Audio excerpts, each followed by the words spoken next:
Hoje chegamos talvez naquilo que nós chamamos de perícope. Uma perícope é uma porção do texto bíblico, é um parágrafo muitas vezes do texto bíblico onde está contida uma chamada unidade de pensamento.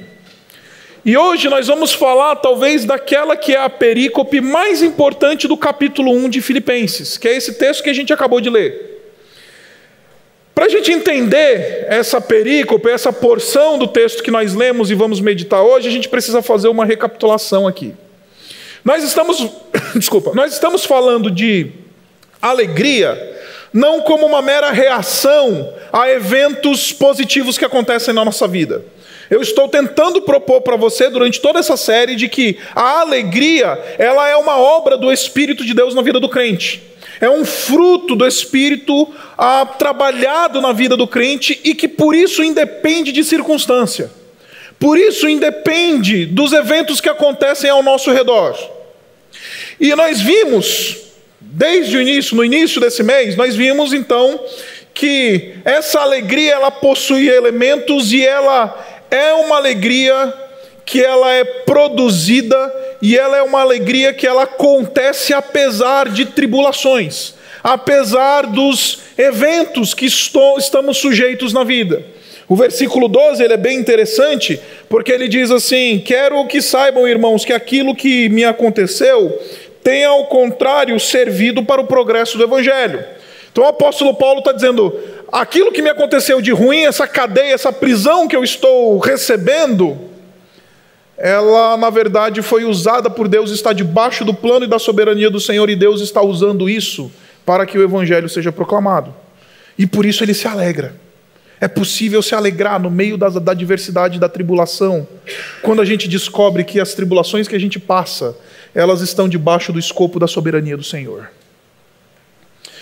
No segundo domingo a gente falou sobre uma alegria que ela não é somente apesar das tribulações, mas ela é apesar da oposição que muitas vezes nós enfrentamos. O versículo 15, ele vai dizer, na verdade o versículo 17 diz assim: aqueles pregam Cristo por ambição egoísta, sem sinceridade, pensando que me podem causar sofrimento.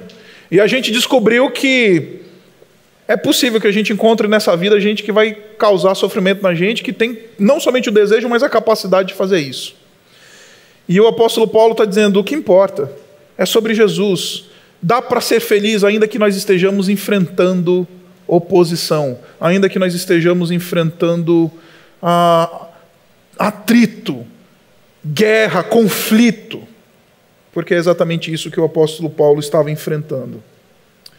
Hoje eu quero propor para você que é possível ter uma vida alegre em Cristo Jesus apesar da morte.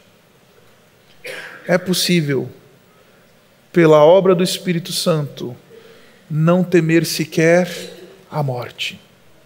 Agora, meus irmãos, antes da gente entrar propriamente no texto, eu preciso fazer alguns esclarecimentos iniciais.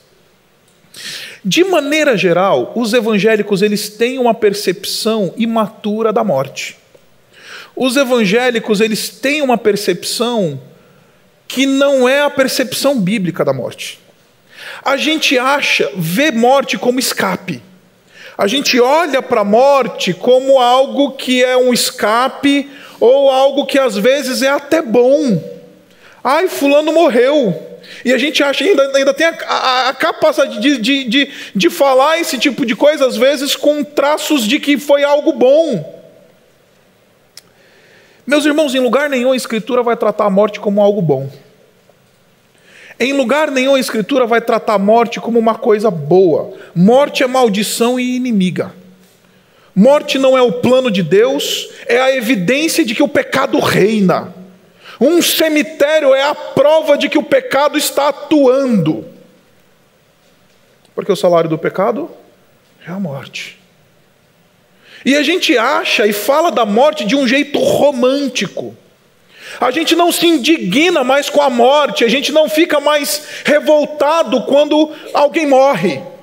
A gente não tem mais esse senso de que a morte é a prova a prova morta de que o pecado está reinando. Um cadáver dentro de um caixão é algo que precisa indignar o crente. É algo que precisa deixar o crente indignado. E porque a gente tem esse evangelho triunfalista, escapista, maldito, a gente fala, não, morreu, foi para o céu, melhor assim. O único jeito da gente vencer a morte e conseguir ser alegre apesar da morte é quando a vida ela é em Cristo. Ponto. O morrer só é lucro se o viver é Cristo. Em toda e qualquer outra hipótese, a morte sempre é dano. O morrer só é lucro se o viver é Cristo. A maneira como nós vivemos determina como nós vamos encarar a morte. É isso que o apóstolo Paulo está dizendo para a gente. A morte só é lucro se o viver é Cristo. E, meus irmãos, a gente resume o nosso viver a uma série de coisas. A gente resume o nosso viver a carreira. A gente resume o nosso viver a criar filhos. Há algum tempo atrás, como você sabe, eu sou São Paulino, fã do glorioso tricolor do Morumbi. E nos anos, o pessoal dá risada, né? Hoje eles dão risada. E é normal, faz parte. Mas nos anos de glória do Morumbi, nós tínhamos um grande técnico, um indivíduo chamado Muricy Ramalho, que desde a época do Tele Santana, foi o maior técnico que o São Paulo Futebol Clube já teve. E eu lembro que uma vez o Muricy ele começou a ter os seus problemas de saúde e tudo mais, e etc. E vira e mexe ele ficava fora do banco de reservas durante alguns jogos do São Paulo. E aí chegaram para o Muricy numa entrevista coletiva e falaram assim: Muricy, você tem medo de morrer? Sei lá, ter um piripaque lá na beira do campo? Perguntou o jornalista. Aí ele virou e falou assim: eu não tenho medo de nada. Agora eu só tenho medo de morrer porque meus filhos não estão criados. Sabe o que o Muricy está dizendo? Que o viver dele é criar filho. Então, se o viver é criar filho, morrer é prejuízo. Se o viver é ganhar dinheiro, morrer é prejuízo. Se o viver é conquistar diplomas, morrer é prejuízo. Se o viver é qualquer outra coisa senão Cristo, o morrer sempre é prejuízo. Eu só não quero morrer agora porque meus filhos não estão criados. E de novo, essa é uma ânsia legítima, né? Quem que não quer criar bem os seus filhos? Quem é que não quer ver os seus filhos crescerem, se desenvolverem, se tornarem adultos, independentes e bem-sucedidos?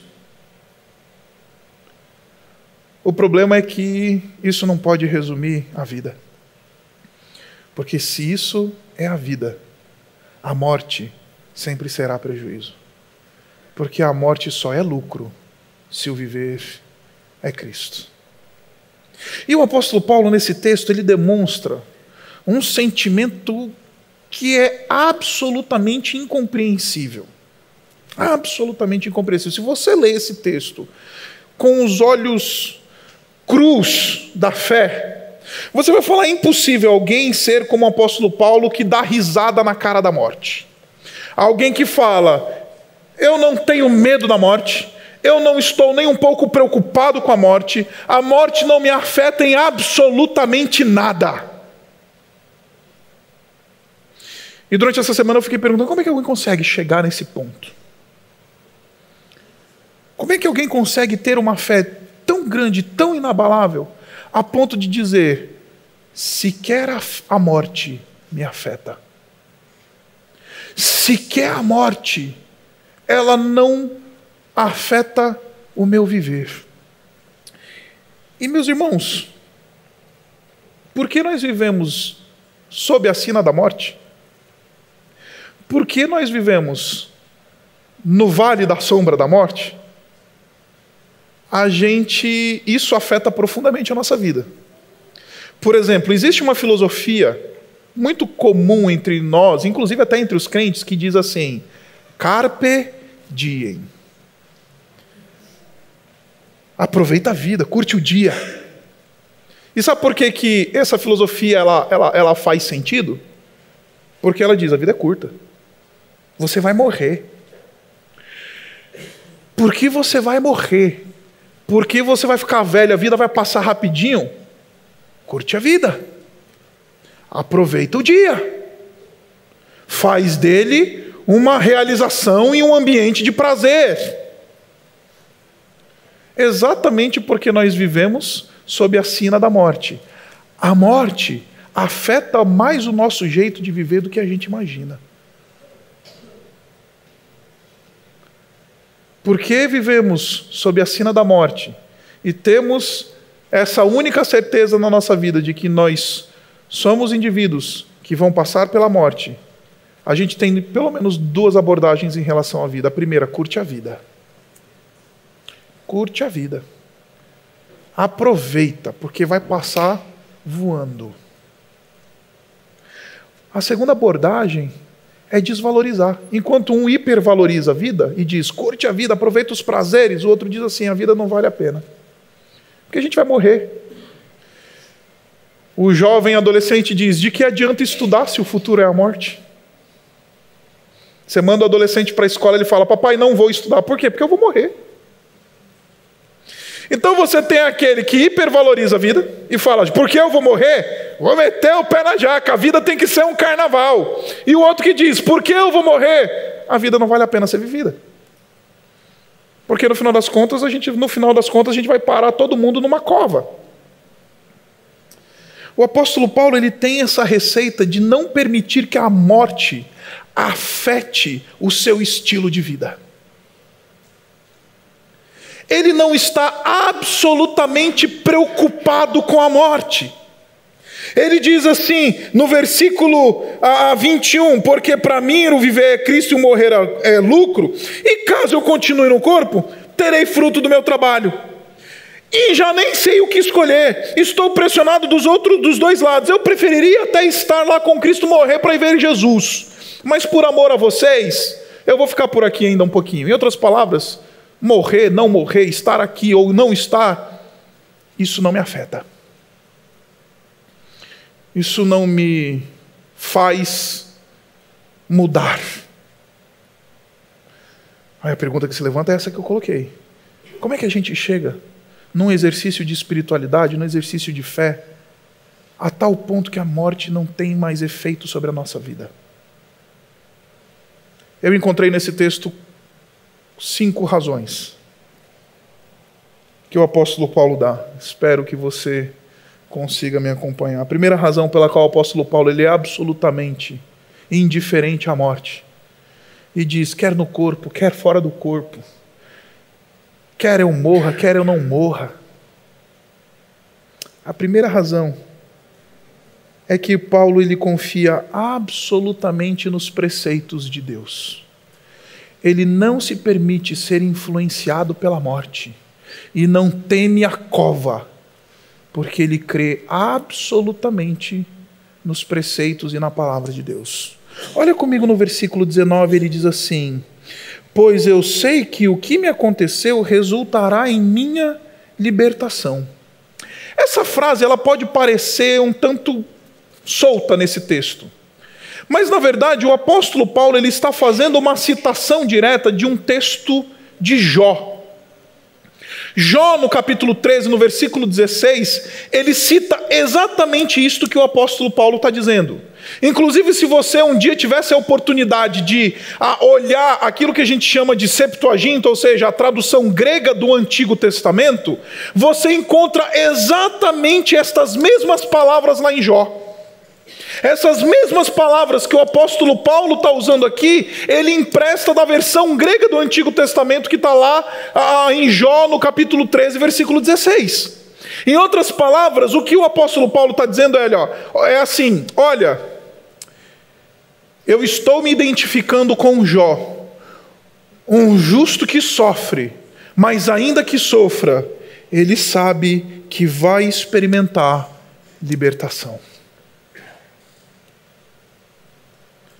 Eu não temo a morte, porque eu posso crer na salvação e na libertação que o Senhor, Ele opera e garante para os seus filhos. Eu não temo a morte, porque o justo, ele vai encontrar redenção. Eu não temo a morte, porque eu creio nas promessas e na palavra do Senhor. Meus irmãos, sem a segurança da Escritura e sem a segurança das promessas que nos foram dadas por meio da Escritura, a nossa vida é um caos. A nossa vida é absolutamente caótica. E exatamente o caos, ele se instaura na nossa vida quando a gente deixa de crer nas promessas de Deus. O caos, ele se instaura na nossa vida quando a gente não crê que Deus, e o plano e a vontade de Deus, ela é boa, perfeita e agradável para a nossa vida. E exatamente porque a gente não crê nessas coisas, a nossa vida é caótica. A gente experimenta o caos. O apóstolo Paulo está dizendo: eu creio. Eu não temo a morte. A morte não influencia a minha vida. Absolutamente, porque eu tenho algo que é mais seguro onde depositar a minha vida. Eu sei. Essa expressão é fortíssima no texto. Em outras palavras, ele está dizendo: eu estou convencido. Isso não é um achismo. Eu tenho certeza absoluta de que o que me aconteceu resultará na minha libertação. Quem crê na palavra de Deus não teme a morte. Esse pode dizer: ou para mim, viver é Cristo, e o morrer é lucro. Quem crê na palavra de Deus, quem leva a sério a palavra de Deus e assume para si as promessas do Senhor, esse ele não vai cair numa rotina de carpe diem ou esqueça a vida. Ele não vai viver essa tensão que diz aproveita a vida e nem vai desvalorizar a vida. Porque ele tem objeto seguro para garantir a sua existência. Meus irmãos, o que eu estou falando para vocês é um negócio que às vezes pode parecer teórico. Às vezes pode parecer um negócio assim que a gente fala: nossa, que teorização bonita, pastor. Recentemente eu fui pregar num retiro em Santa Maria, no Rio Grande do Sul. E lá em Santa Maria do Rio Grande do Sul, existe uma ponte na estrada que é ali próximo de Santa Maria, uma ponte que é conhecida como um ambiente de suicídio. Inclusive, o nome do vale onde essa ponte passa sobre chama Vale do Deus Menino. E lá o pessoal se mata. E é uma ironia tremenda, porque no Vale do Deus Menino o pessoal vai lá se matar, se jogar da ponte. E é interessante que você pega o carro, antes de chegar à ponte, assim, alguns metros antes de você entrar propriamente na ponte, tem uma série de placas do tipo: não desista, a vida vale a pena, procure ajuda, você não está sofrendo sozinho. Tem um monte de placa assim, cada, 60, 100 metros, você vai vendo uma placa. Não se joga. Aí a última placa eu achei sensacional. Tem uma plaquinha que diz assim: a vida é mais do que você pensa. Eu olhei para aquilo e falei: rapaz, o pessoal do DER, Departamento de Estradas e Rodagens, está meio filosófico, né? A vida é mais do que você pensa. Só que essa é uma frase absolutamente sem sentido, gente, se você não tem nada para oferecer de seguro e concreto. A vida é mais do que você pensa. A pergunta que você levanta é: então o que é a vida? Não, a vida é ser feliz. A vida é casar e ter uma boa família. A vida é construir um patrimônio. Isso tudo é areia que escorre entre os dedos. A única coisa onde a gente pode depositar a nossa vida e garantir a nossa existência é a segurança da palavra de Deus. O resto é areia movediça. O apóstolo Paulo, ele não teme a morte, porque ele sabe, e ele confia, e ele crê na Escritura, e ele está dizendo, isso que me aconteceu, essa tribulação toda, isso daí não me afeta, porque eu sei que isso vai resultar na minha libertação. Eu estou garantido. Eu estou garantido. Segundo lugar, o apóstolo Paulo, ele não teme a morte e diz que o viver é Cristo e o morrer é lucro, porque Paulo, ele está confiante nas orações dos santos e nas orações da igreja. Ele diz, ainda no versículo 19, ele diz assim, graças às orações de vocês. E meus irmãos, a gente menospreza o poder da oração na vida do crente. Nós já tivemos uma série sobre orações nessa igreja, exatamente porque nós queremos incentivar você a orar. E eu não vou repetir aquilo que nós já falamos nessa série sobre oração aqui na nossa igreja, mas eu quero lembrar você de dois conceitos que normalmente as pessoas pensam sobre a oração. Normalmente as pessoas falam de oração como uma palavrinha mágica, ou um abracadabra gospel, para que a gente consiga mover o mundo espiritual a nosso favor. Normalmente crente pensa assim da oração. O que é oração? Oração é um abracadabra gospel para a gente mover o mundo espiritual a nosso favor. Se a gente não acha que oração é um abracadabra gospel, a gente acha que oração é fuga e escape. A pessoa está passando por um problema sério na vida. Aí sabe o que a gente diz? A gente diz, irmão, ora.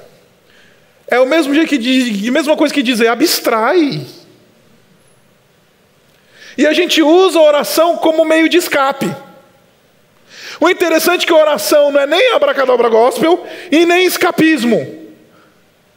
Oração é um instrumento que Deus usa na nossa vida para fazer a vontade dele realizada. Oração não move o braço de Deus, embora todo mundo ache que a oração vai mover o braço de Deus. Oração não move o braço de Deus. Oração é um instrumento que Deus usa para fazer a sua vontade realizada. Oração move a gente. Oração não move o braço de Deus. Então, o apóstolo Paulo está dizendo, porque eu sei que existe uma comunidade e um povo orando ao Senhor, eu sei que Deus vai usar as suas orações para cumprir o seu plano e a sua vontade.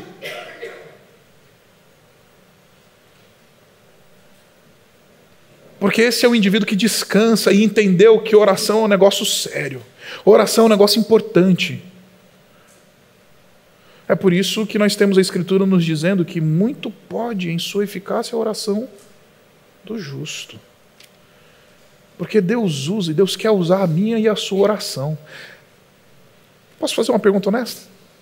Quando foi a última vez que você orou para valer? Você falou assim, não, vou parar 15 minutos aqui para orar e falar com Deus. Eu ouso dizer que a grande maioria aqui, essa semana, não consegue nem se lembrar da última vez que orou. E aí a gente se pergunta, por que as coisas não acontecem na nossa vida? Né? Por que Deus não opera na nossa vida? Por que Deus não faz as coisas acontecerem na nossa vida? Porque exatamente aquilo que Deus usa para operar na nossa vida, a gente não pratica, a oração. Porque o apóstolo Paulo, ele sabe que tem gente orando. Porque o apóstolo Paulo sabe que Deus usa as nossas orações. Porque o apóstolo Paulo, ele confia que Deus opera por meio da oração. Ele está falando, não tenho medo da morte. Porque sei que Deus vai usar a minha e a oração dos filipenses para cumprir a sua vontade. Para cumprir o seu plano.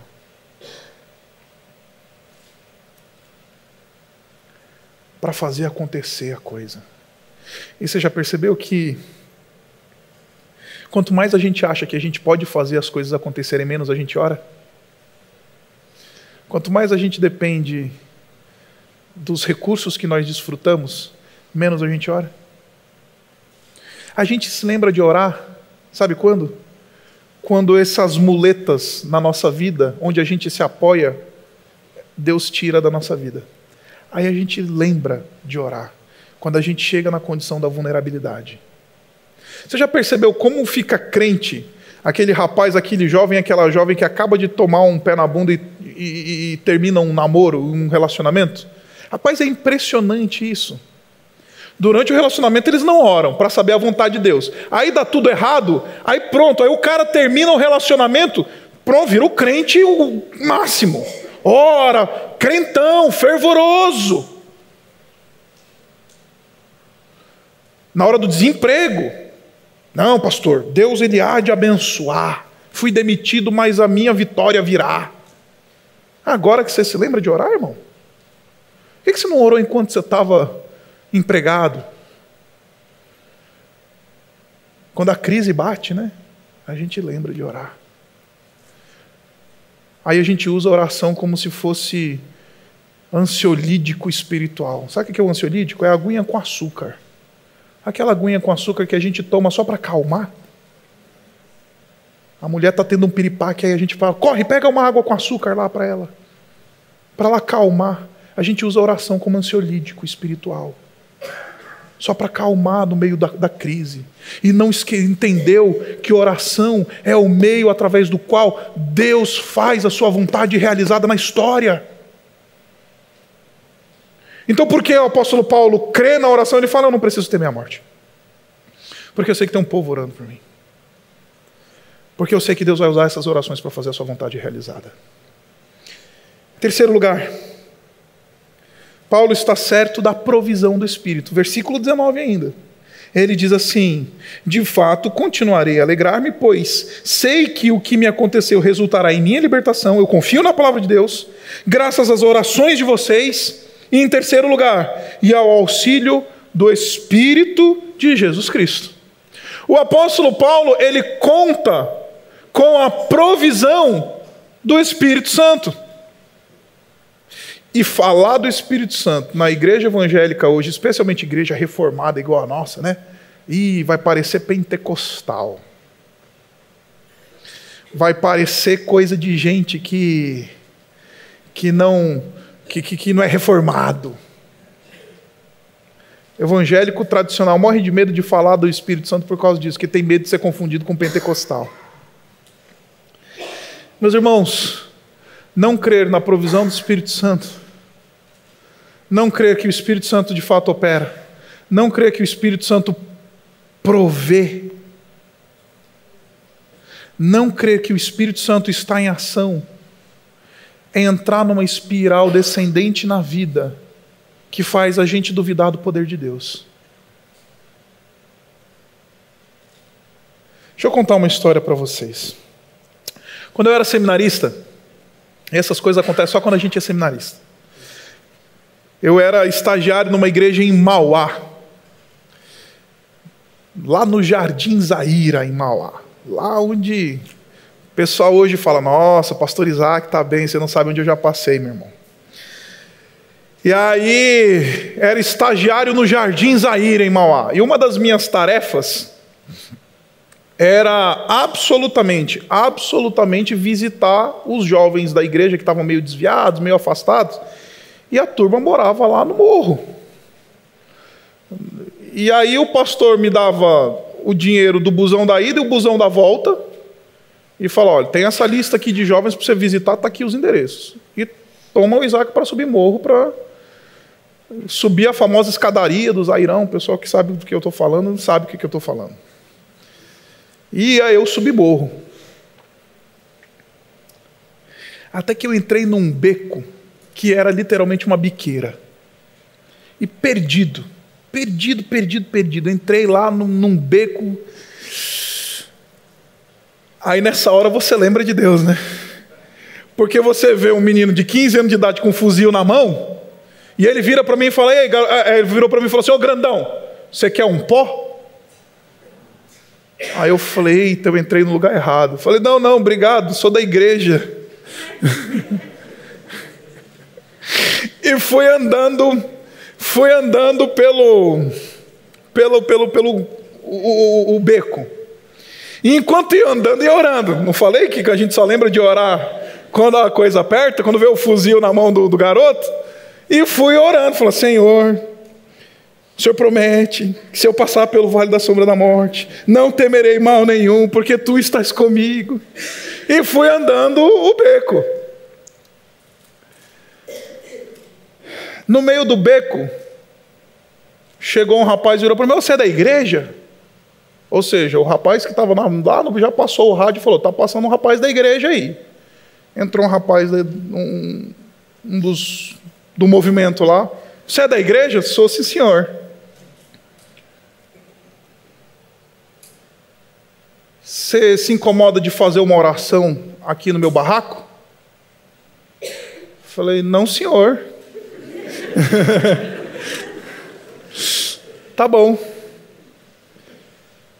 Aí ele me explicou a situação. A mãe dele, idosa, estava doente. Ele falou: você é pastor? Eu falei: quase.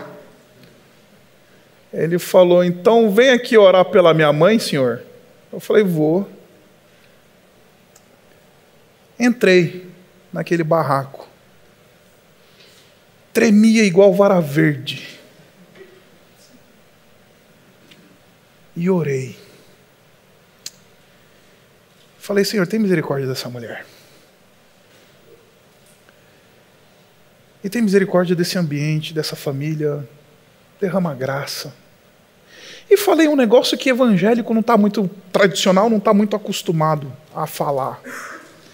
Vem com teu espírito e visita esse lugar. Naquela hora, aquela mulher começou a chorar. O garoto que estava armado largou a arma. Eu falei: aleluia. Abraçou a mãe. E os dois começaram a fazer uma oração. Porque ele era desviado da igreja e ela era crente de longa data. E eles começaram a orar falando: Senhor, tem misericórdia de nós, nos desviamos do teu caminho.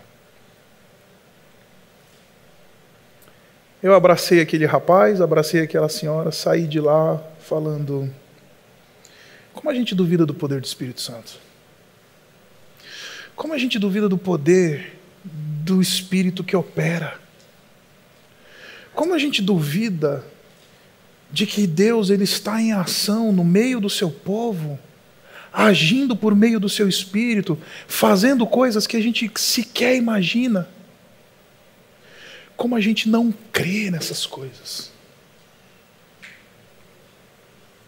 Nunca mais vi esse rapaz e essa senhora, nunca mais sequer ouvi falar deles. Mas ali eu tive a plena sensação de que o Espírito estava operando. Agora, eu não sei se você já percebeu, a gente é muito engraçado. A gente crê que Deus ele cura câncer, mas a gente não ora nem pela nossa gripe. A gente crê que Deus tem poder para transformar, mover o céu e as montanhas e as situações, mas a gente não crê que Deus ele pode trabalhar no nosso vício, que Deus não tem poder para cuidar do nosso casamento, que Deus não tem poder para cuidar dos nossos filhos que estão se desviando, que Deus não tem poder para fazer e operar. O apóstolo Paulo, ele não teme a morte, porque ele sabe que ele vai ter o auxílio, a cooperação, a operação do Espírito de Deus.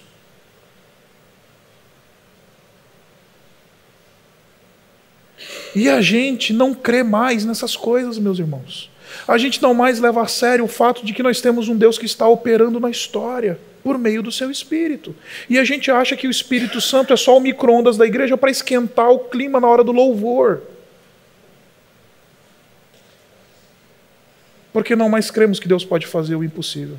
Não cremos mais que Deus pode simplesmente fazer você errar um caminho, simplesmente porque você tem que orar por alguém no meio da história, no meio do caminho que você está visitando gente na favela. Isso daqui é um exemplo que eu estou contando meio drástico para vocês, eu fiquei até pensando se eu devia contar ou não. Porque não cremos mais no auxílio do Espírito Santo. Porque não cremos mais no auxílio do Espírito Santo, a gente teme a morte. A nossa vida é caótica. A gente não tem mais fundamentos seguros, onde colocar a nossa segurança e a nossa vida. Em quarto lugar, Paulo ele está confiante na promessa de Cristo. Olha só o versículo 20. O versículo 20 ele diz assim: aguardo ansiosamente e espero que em nada serei envergonhado. Ao contrário, com toda a determinação de sempre, também agora Cristo será engrandecido no meu corpo, quer pela vida, quer pela morte. O apóstolo Paulo, ele confia na promessa de Cristo, ou nas promessas de Cristo, que nos garantem o fato de que nós, quando nós dependemos de Cristo e depositamos a nossa vida em Cristo, nós não seremos abandonados e nós não seremos, a expressão teológica é envergonhados. Nós não seremos envergonhados. E aqui o apóstolo Paulo está usando uma expressão que o Novo Testamento e o Antigo Testamento conhecem bem. Especialmente a passagem de Marcos, quando o Senhor Jesus Cristo diz assim que aquele que me confessar diante de Deus e dos homens, eu o confessarei ao Pai, e não me envergonharei.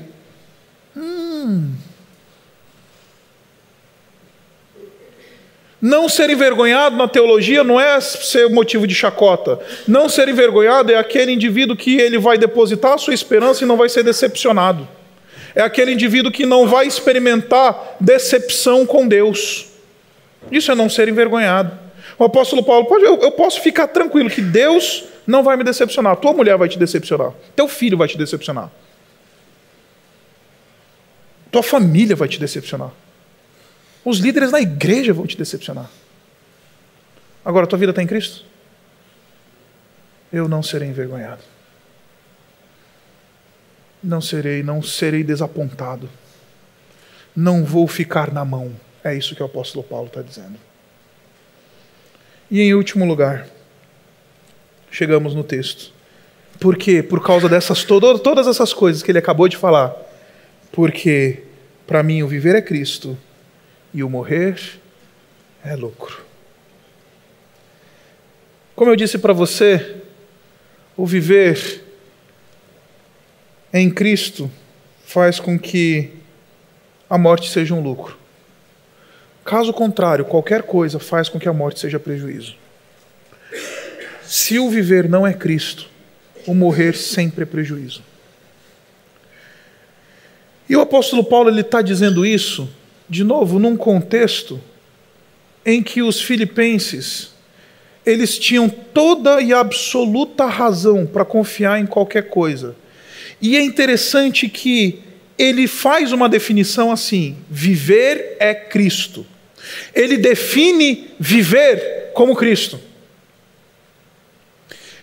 O texto ele não diz que o viver está em Cristo, ele não diz que o viver será Cristo, ele não diz que o viver é desfrutar de um relacionamento com Cristo, ele diz que Cristo é o viver. Ele define a vida em Cristo, na pessoa de Cristo. Ou seja, vida só é vida se ela for Cristo. Ele não está dizendo e propondo uma ideia de relação, de relacionamento, de qualquer coisa desse tipo. Ele está dizendo que, para o cristão, o que define viver é Cristo. Aí a pergunta que se levanta então é: o que isso significa na prática, pastor? Muito, muito simples. A vida vai oferecer para a gente uma série de propostas de viver. A vida, ela, nessa feira de vaidades que é a vida humana, a gente vai ter propostas que o mundo nos traz de viver. E vão dizer: olha, passar férias no Nordeste, uma vez por ano, no resort de R$10.000 a diária, é viver. Eu não sei se você já viu gente que posta nas redes sociais tá de férias lá, bota assim, #vidão. Está em Nova York. Essa é a vida que eu pedi a Deus. Está desfrutando de benesses. Ele diz, vida é isso. O apóstolo Paulo está dizendo, não, vida é Cristo. Ou seja, fora de Cristo é sempre morte. É possível viver a morte estando vivo. É ser um morto-vivo, por simplesmente não estar em Cristo. Quando a nossa definição de vida não está na pessoa do Senhor Jesus Cristo. Quando a nossa definição de vida não está na pessoa do Senhor Jesus Cristo. Por mais bem-sucedido que sejamos, por mais impérios que construamos, seremos mortos-vivos.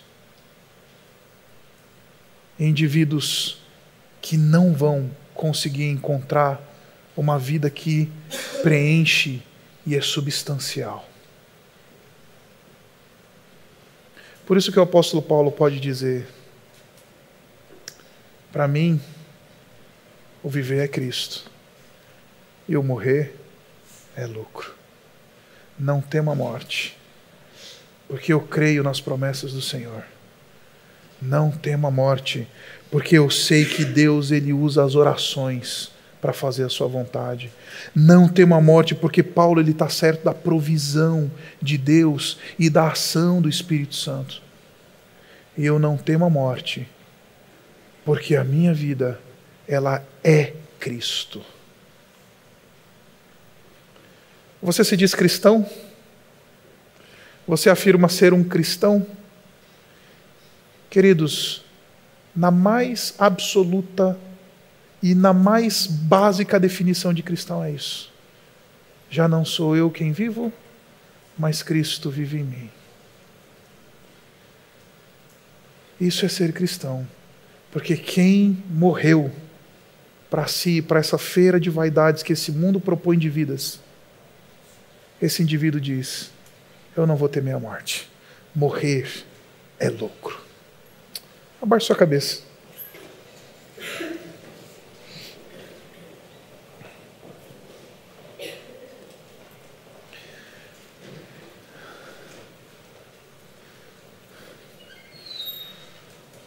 Hoje talvez você esteja no momento da sua vida em que você vai definir vida como uma série de coisas.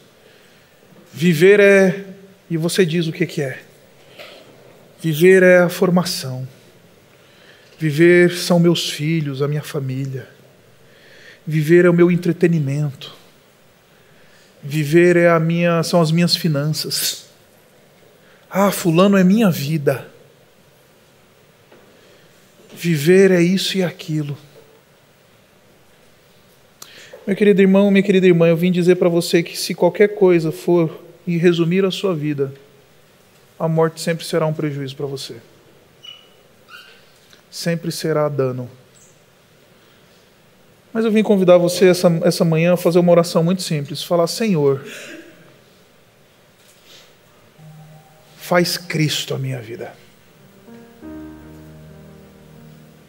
Que Ele e a pessoa dele resuma tudo, governe tudo, oriente tudo, defina tudo, e que tudo esteja definido em Cristo.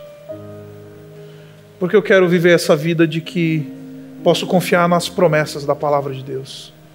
Eu quero experimentar essa vida em que o Espírito age e opera de maneira maravilhosa. Eu quero experimentar essa vida em que eu posso estar certo da tua provisão e do teu cuidado. Eu sei que eu não vou ser envergonhado e decepcionado, porque o viver é Cristo. E se o viver é Cristo, morrer sempre será lucro. Obrigado, Pai, pela tua palavra. Obrigado porque o Senhor chama a gente para recalibrar as nossas bússolas da vida.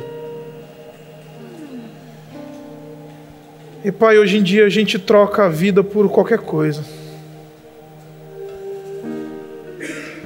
Simplesmente porque estamos vivendo sob a sina da morte. Ou desprezamos a vida, ou queremos desfrutar dos prazeres que essa vida pode oferecer de maneira desenfreada. Pai, nos traz para o equilíbrio do Evangelho e ajuda-nos a desfrutarmos da vida na medida em que estamos em Cristo Jesus. E não permita que a gente creia que há vida fora de Cristo. Não permita que a gente resuma e defina a nossa vida naquilo que está ao nosso redor.